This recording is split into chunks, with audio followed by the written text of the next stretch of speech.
Latest episode দেখুন একদম add free.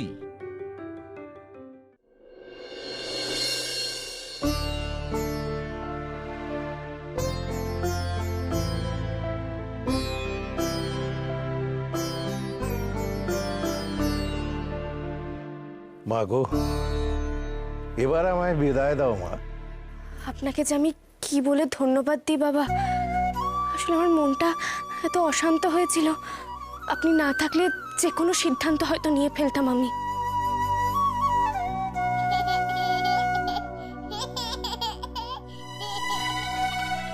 কি সৌভাগ্য আমার, মা নিজে আমার কোলে আসতে চেয়েছেন। দাও দাও মা, দাও।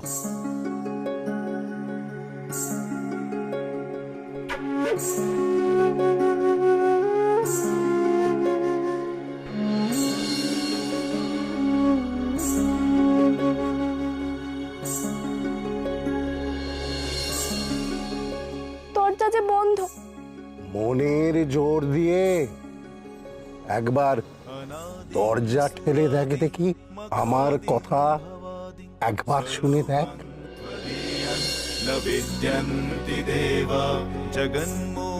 গৌরী, কি হলো তোমার? বাবা, এতদিন আমি আপনাকে চিনতে পারিনি, কিন্তু আজ আমার মেয়ে আপনাকে চিনিয়ে দিয়েছে। আপনি যে মায়ের দুধ বাবা। আমি যতবার বিপদে পড়েছি ততবার আপনি নানা বেশে নানা রূপে এসে আমাকে উদ্ধার করেছেন, পথ দেখিয়েছেন আমাকে। তাই নাকি? উনি আগে এই বাড়িতে এসেছেন নাকি? এসেছেন বই কি, কখনো যোগীর বেশে, কখনো পুরোহিতের বেশে, আবার কখনো ফকিরের ছদ্মবেশে এসেছেন আমাদের বাড়িতে। উনি ভিখিরির ছদ্মবেশেও আমাদের বাড়িতে পা রেখেছেন। ও দেশে দরজা নয়, এই দরজা খোলার চাবি হলো মানুষ। এই তো সেই লোক যে ভিখিরি হয়ে এসে গুপ্ত দরজার রহস্য উন্মোচনের পথ বলেছিল। আপনি এসেছেন। আপনাকে আমি ঠিক চিনেছি, অবশেষে ধরা দিলেন। ভাগ্যিস আজই বাড়ি ফিরলাম। তুমি কি বলছো আমি বুঝতে পারছি না। পথ ছাড়ো, আমাকে যেতে দাও। এত সহজে আপনাকে ছাড়ছি না। আপনার সঙ্গে দেখা হবে বলেই মা আজই আমাকে বাড়ি পাঠিয়েছেন, নইলে আমার তো আরো দুদিন শ্রীলঙ্কায় থাকার কথা। এতদিন বাদে যখন এসছো তখন ঘরে গিয়ে বিশ্রাম নাও, আমি যাই। না না না না, সেটি হচ্ছে না। অনেক দিন অপেক্ষা করিয়েছেন, আর আমি অপেক্ষা করব না। বলুন বলুন বলুন, কবে সেই মহাতিথি আসবে? আজ আপনাকে বলতেই হবে, না হলে ছাড়বো না আমি কিছুতেই। এই গৌরী, কিছুতেই ছাড়বো না আপনাকে। ঠিক আজ আমি দেখছি তো? কিছুতেই ছাড়বো না আপনাকে। তোমার তো নিজের চোখকেই বিশ্বাস হচ্ছে না। কিসের মহাতিথি? আমি তো কিছুই বুঝতে পারছি না। তুমি সরো, আমি যাই। আজ আমি কিছুতেই ছাড়বো না আপনাকে। ছোট দাদু কি করছেন? ছেড়ে দিন ওনাকে। চুপ করো তুমি, তুমিও পায়ে পড়াও না। তুমি জানো কতদিন অপেক্ষা করে আছি ওনার জন্যে? বলছি আগে পা ছাড়ো, নাহলে কিন্তু কিছুই জানতে পারবে না। ঠিক আছে, ছেড়ে দিচ্ছি। এবার বলুন। গুপ্তধনের কথা না ভেবে ঘরে যে নতুন অতিথি এসছে তাকে আগে আদর করো।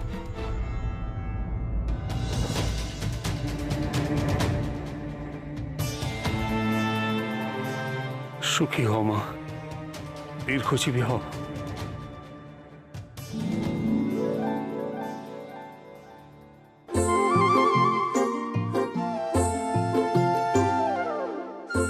গৌরী, দেখো দেখো, তোমার মেয়ের কাণ্ড দেখো, পুরো জামাটা ভিজিয়ে দিল না ওকে।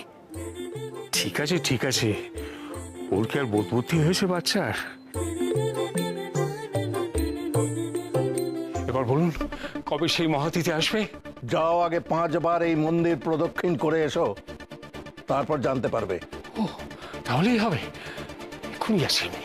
ছোট দাদু, আস্তে দেখে পড়ে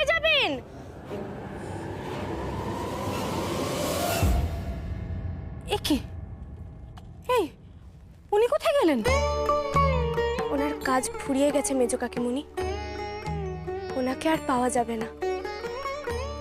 হয়তো আবার অন্য কোনো বেশে ওনার দর্শন পাবো। চলো চলো চলো।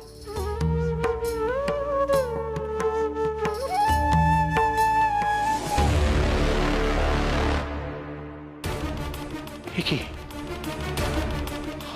আবার চলে গেলেন?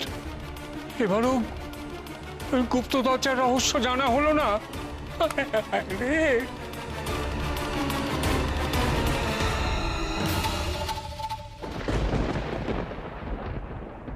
এখানে আমি জন্মেছি, বড় হয়েছি, আমার নিজের পরিবারের সবাই এখানে থাকে, অথচ আজ সেখানেই কিনা অপরিচিতের মতো আসতে হচ্ছে।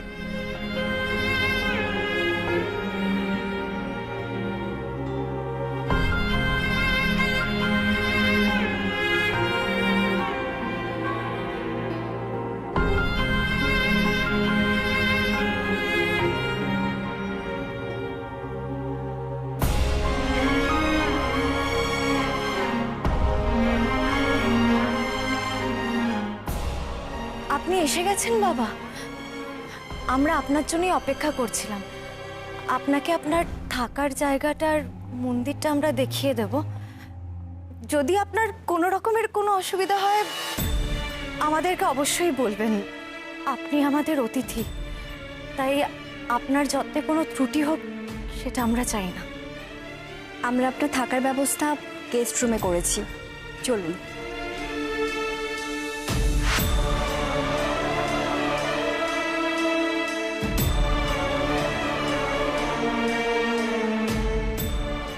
ভাই, হ্যাঁ,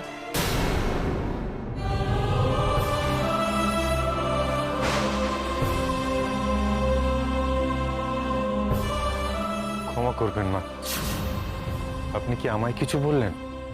আমি শুনতে পাইনি। ক্ষমা আপনি আমাকে করবেন। আসলে আপনাকে দেখলেই আমার ভাইয়ের কথা মনে পড়ে যায়, সেই জন্যই আর কি মুখ ফসকে বেরিয়ে গেছে। কিন্তু আপনি নিজেই তো ওইদিকে এগিয়ে যাচ্ছিলেন, আপনি জানলেন কি করে গেস্ট রুমটা ওইদিকে? বড্ড ভুল করে ফেলেছি, আমার আরো সাবধান হওয়া উচিত ছিল।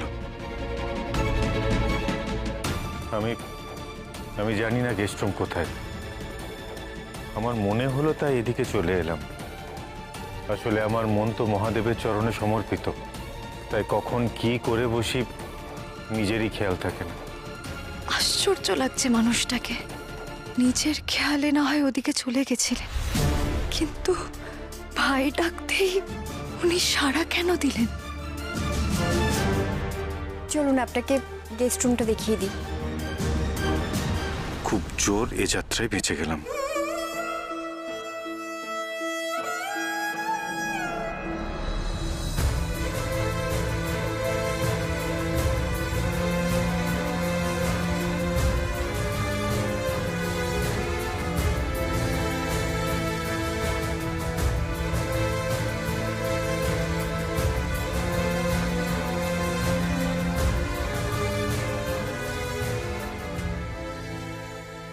এবার একটা বিরাট অঘটন না ঘটিয়ে গৌরী কিন্তু ছাড়বে না। বিরাট সর্বনাশ হবে একটা, তুমি দেখে নিও। বাচ্চা হওয়া নিয়ে তো কম নাটক করলো না, কি করলো? হ্যাঁ,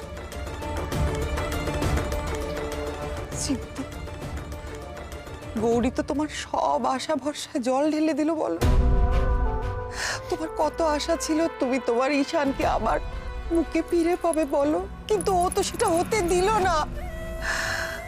এই সেই গৌরী শ্রীমতী যার জন্য তুমি তোমার প্রাণ পর্যন্ত দিতে গেছিলে, এই তার প্রতিদান।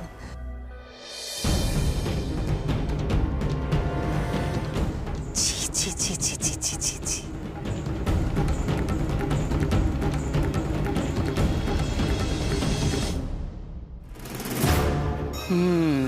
শ্রীমতীর ঠিক জায়গায় ঘা দিয়েছি। ওকে আর একটু তাতাতে পারলেই ওই সাধুর এই বাড়িতে থাকাটাও একেবারে বন্ধই করে দেবে। শোনো শ্রীমতী, তুমি যদি হাত পা গুটিয়ে বসে থাকো তাহলে কিন্তু চলবে না। ভুলে যেও না, তুমি এই বাড়ির বড় বউ শ্রীমতী, তুমি ঈশানের মা। বাড়ির সবাই চুপ করে থাকতে পারে, তুমি কেন চুপ করে থাকবে? ঈশানের মতো দেখতে লোকটা একটা ভণ্ড প্রতারক, ওকে তাড়াতে হবে বাড়ি থেকে, না হলে কিন্তু আমাদের সবার বিরাট বিপদ। শ্রীমতী, তুমি রুখে দাঁড়াও, রুখে দাঁড়াতেই হবে তোমাকে।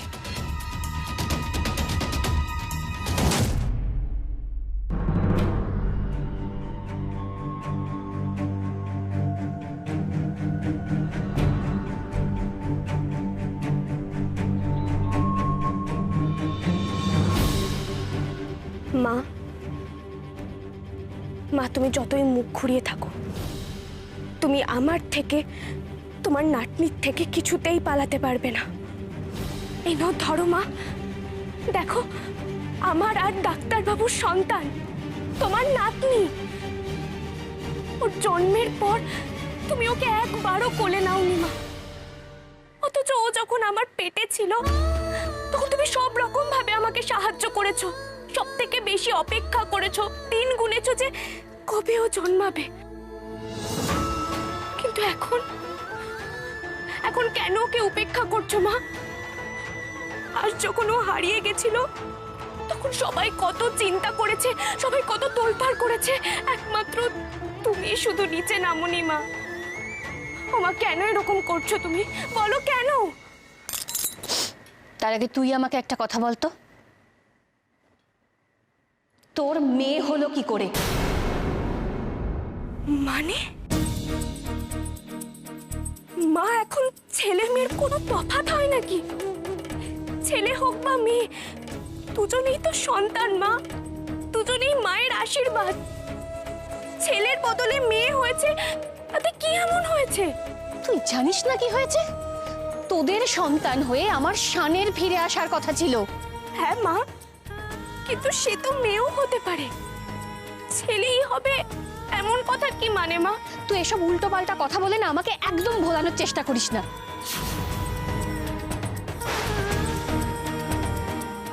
আমার মনে হচ্ছে তুমি অন্য কারোর কথা শুনে ভুলতে বসেছো যে ও তোমার নিজের রক্ত, তোমার বংশের সন্তান। সে ছেলে হোক বা মেয়ে সেটা বড় কথা নয় মা। আমি মানি না এসব। আমার তো মনে হয় তুই নিশ্চয়ই কোনো অন্যায় করেছিস, যার জন্য এত বড় একটা অনর্থ হলো। এসব এসব কি বলছো তুমি? আমি অনর্থ করেছি? দেখ গৌরী, আমি এমনিতেই সন্তানের শোকে কাতর একজন মা। তুই আমার যন্ত্রণা আর বাড়াস না। আমি হাত জোর করছি তোর কাছে, তুই, তোর সঙ্গে আমি কোনো তর্ক করতে চাই না গৌরী, তুই আমার ঘর থেকে চলে যা। বুঝতে পারছো না শ্রীমতী, গৌরী এখন উল্টো পাল্টা কথা বলে নিজের কথা প্রমাণ করার চেষ্টা করছে। মা, তুমি খুব ভালো করেই জানো কে কি করার চেষ্টা করছে। তোমার কাছে সবটা স্পষ্ট হওয়া সত্ত্বেও তুমি ঠিক জিনিসের উপর বিশ্বাস না রেখে ভুল জিনিসকে বিশ্বাস করছো।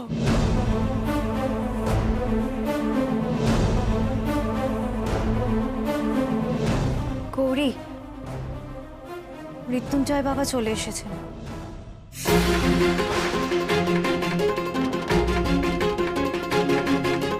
উনি গেস্ট রুমে আছেন।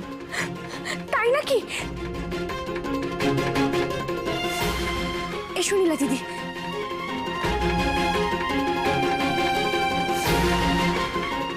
ছি ছি ছি ছি ছি ছি ছি। দেখলে শ্রীমতী, তুমি দেখলে তো কিরকম ছুটে বেরিয়ে গেল এখান থেকে। ঈশানের মতন দেখতে সাধুটা ওর সব জিনিসপত্র নিয়ে এই বাড়িতে এসে হাজির হয়েছে। যদি অপরাধ না নেন তাহলে একটা কথা বলি, ওই লোকটা কিন্তু অনেকটা ঈশানের মতোই দেখতে। ওই লোকটা সত্যি সত্যি ঈশান নয় তো? চুপ!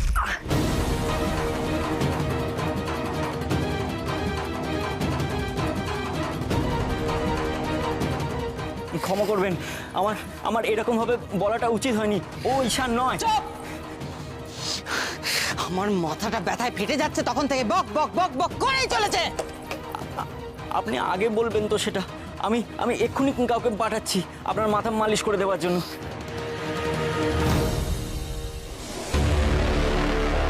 দুটো মানুষ, তাদের এত মিল কি হতে পারে? এটা সত্যি নয় তো? এটা কোনোভাবে সত্যি নয় তো যে ঈশান ঈশান পাহাড় থেকে পড়ে গিয়েও মরেনি? ঈশান বেঁচে আছে, এটা হতে পারে? না না না না, এটা যদি হয় তাহলে তো আমার সর্বনাশ হয়ে যাবে, আমার সমস্ত পরিকল্পনা সব শেষ হয়ে যাবে। কিন্তু তাহলে এই লোকটা কে? এই মৃত্যুঞ্জয়? মৃত্যুঞ্জয়, হ্যাঁ, এখন আমার সব থেকে বড় শত্রু। আমাকে আগে নিশ্চিত হতে হবে যে এই মৃত্যুঞ্জয় ঈশান নয় নয় নয়। শত্রু ঘাড়ের উপর নিঃশ্বাস ফেলছে, এইভাবে বেঁচে থাকাটা বিপজ্জনক, অসম্ভব ব্যাপার। আমাকে আগে ভালো করে জানতে হবে যে এই মৃত্যুঞ্জয় কেন কেন কি উদ্দেশ্যে এই বাড়িতে বারবার আসছে, এই বাড়িতে গেড়ে বসার উদ্দেশ্যটা কি, সেটা আমাকে জানতেই হবে।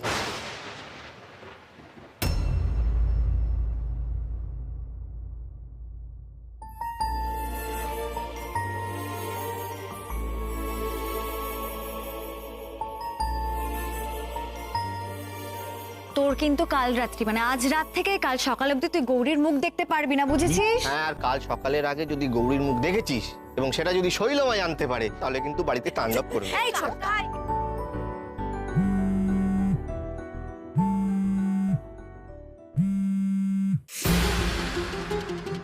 হ্যাঁ সনাতন বাবু, হ্যাঁ আমি এ বাড়িতে পৌঁছে গেছি। না, আমি তো নিজেও চাইনি সারাক্ষণ এ বাড়িতে থাকতে, কিন্তু মেয়েটা এমন কান্নাকাটি করলো, এখন আমার নিজের ভয় করছে যে আমার লক্ষ্য পূরণের আগে গৌরীন আমাকে চিনে ফেলে। আমি সতর্ক থাকবো, চোখ কান খোলা রাখবো, আপনি চিন্তা করবেন না। যে সত্যিটা এতদিন গোপন রেখেছি, আমার উদ্দেশ্য পূরণ হওয়া অবধি সেটা গোপনই থাকবে। দাদা ভাই,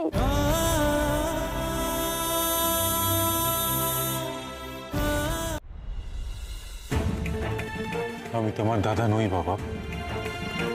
অবশ্য বড়রাই এই ভুল করছে, তোমার ভুল হওয়াটা তো স্বাভাবিক। চিকু, চিকু, তোমাকে যে এতবার করে বোঝালাম, উনি তোমার দাদা ভাই নন, উনি শুধু দেখতেই তোমার দাদা ভাইয়ের মতো। হ্যাঁ চিকু বাবু, তোমার কি মনে হয় উনি যদি তোমার দাদা ভাই হতেন তাহলে এভাবে চুপ করে দাঁড়িয়ে থাকতে পারতেন? তোমাকে বুকে জড়িয়ে নিতেন না? তোমরা কেন বুঝতে পারছো না এটা আমার দাদা ভাই? দাদা ভাই ফিরে এসেছে। আমি আর বৌদি জানতাম দাদা ভাই আমাদেরকে ছেড়ে যেতেই পারবে না।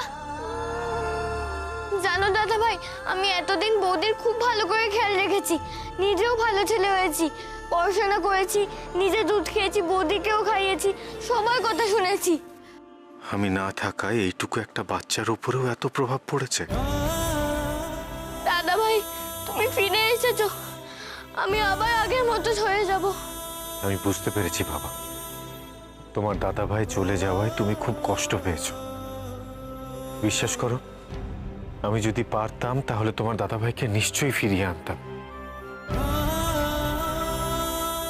কিন্তু যে একবার চলে যায় তাকে তো আর ফিরিয়ে আনা যায় না। মানুষ কতটা পাষাণ হলে এমন করতে পারে?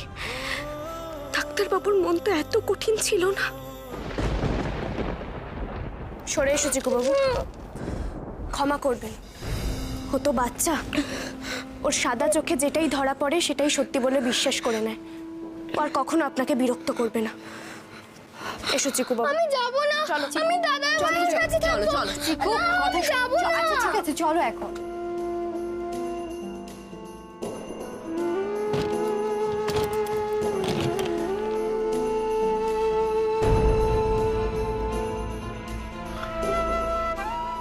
এই জন্য আমি এখানে আসতে চাইনি। এভাবে প্রতিটা মুহূর্ত নিজেকে লুকিয়ে রাখা খুব খুব কঠিন হয়ে উঠবে।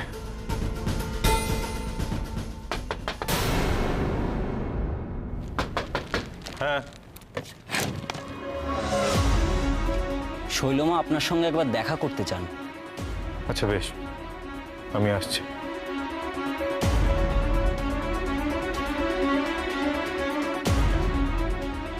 পিসিমণি, পিসিমণি নিশ্চয়ই কোনো বিশেষ কারণে আমাকে ডেকে পাঠিয়েছে।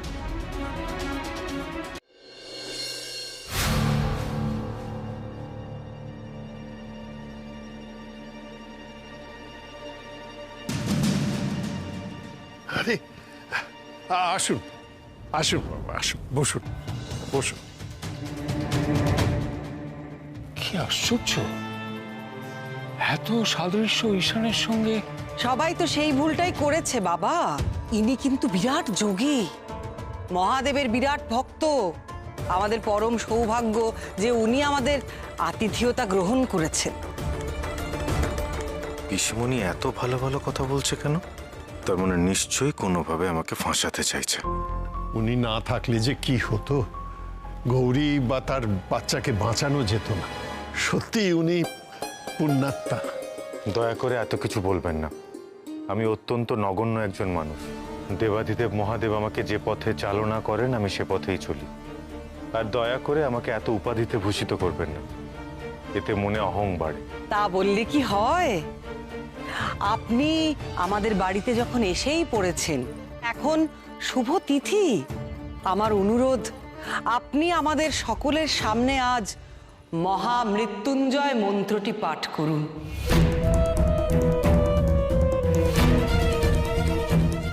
সর্বনাশ করেছে পিসিমণি, তো জোর ফাঁসিয়ে দিল আমায়। এই জন্যই এত প্রশংসা করেছিল। ঠিক ধরেছিলাম।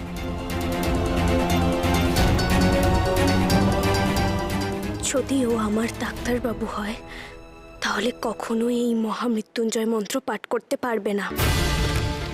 আমার এতদিনের পরিশ্রম সব কি ব্যর্থ হয়ে যাবে?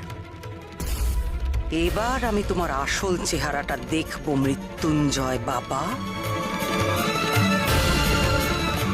এখনই প্রমাণ হয়ে যাবে যে ও কে। মানুষটার আসল চেহারা সবার সামনে আসতে বাধ্য এবার।